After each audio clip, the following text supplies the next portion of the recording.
learn about the sounds existing in English. We learn in a special way, that is by learning phonics. All you know that English is a non-phonetic and phonic language. That's why we have to learn international phonic alphabet for producing exact sound of this particular word in English. We learn over to consonants.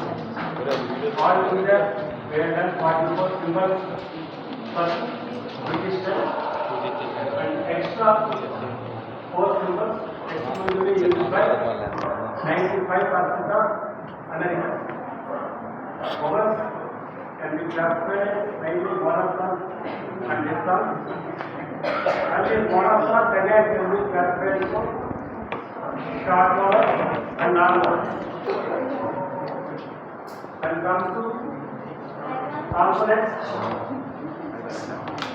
we learn voiced and unvoiced, and we also learn two separate vowel sounds for American style. That is flat T and rolling R or filling R, where we have to produce R sound only 50%.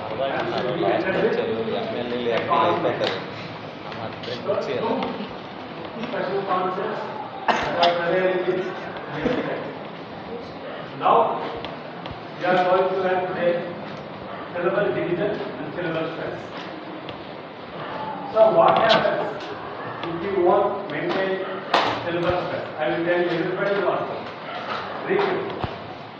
So one of my students, a nurse from Singapore, when she went to United Kingdom, she used to speak with patients like repeat. Tomorrow I will give you repeat. They are used to say, what is repeat? They are unable to understand what is repeat. You have to say repeat. Same syllables, same sound. You change stress, they can't understand. And also, I have told you, there are 4 skills: listening, speaking, reading and writing. So, if you don't learn the sounds existing in any other language, our knowledge will be confined and restricted to reading and writing only. While listening, during listening also we have to know all and entire sounds that are existing in foreign language. When speaking also, when the listener has to understand our speech, then we have to speak in such a manner that they also learn the language. So, today we will go for syllable division and syllable stress.